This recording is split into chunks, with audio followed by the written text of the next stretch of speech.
కర్ణుడి యొక్క ఆఖరి వరం. కురుక్షేత్ర యుద్ధంలో కర్ణుడు కింద పడిపోయి ఉంటాడు. యుద్ధం ఒకవైపు నడుస్తూ ఉంటుంది. అతని ముఖంపై గాయాలు, దుస్తులంతా రక్తంతో నిండిపోయి ఉంటుంది. కర్ణుడు సగం శ్వాసతో అర్జునుడి వైపు దీనంగా చూస్తూ ఉంటాడు.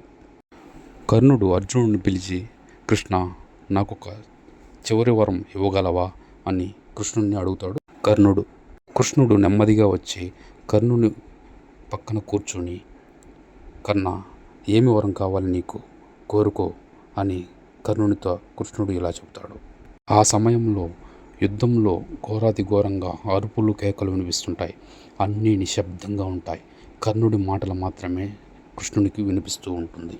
అప్పుడు కర్ణుడు చెబుతాడు, నా ఆఖరి వరం ఏదంటే, నా జీవితంలో నేను దానం చేయలేనిదంటూ ఉండేది ఒక్కటే, అది ప్రేమ.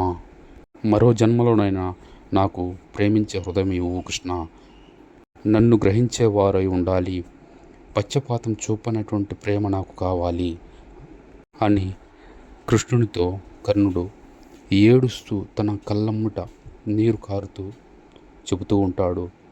కృష్ణునితో కర్ణుడు అలా చెబుతూ కృష్ణుని వైపు ఆఖరి చూపు చూస్తూ అతని ప్రాణాలను విడిచిపెడతాడు కర్ణుడు. కర్ణుని కళ్ళల్లో నీరు, ఆఖరి చూపులో సంతోషపు జాడ, ఆకాశంలో తేజస్సు. అతని యొక్క ఆత్మ కృష్ణుని ముందే వెళ్ళిపోతూ ఉంటుంది. ధర్మానికి విరోధిగా పుట్టినవాడు ఎవరైనా సరే ప్రేమ అనేది కోరుకుంటాడు. ప్రతి ఒక్క హృదయంలో ప్రేమ అనేది ఉంటుంది.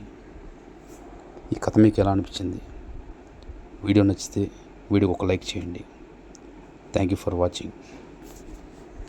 మరొక విషయం ఏంటంటే, ఈ కథలో కర్ణుడు అలా ఏడుస్తున్నప్పుడు కృష్ణ భగవానుడు కూడా ఏడ్చేశాడంట.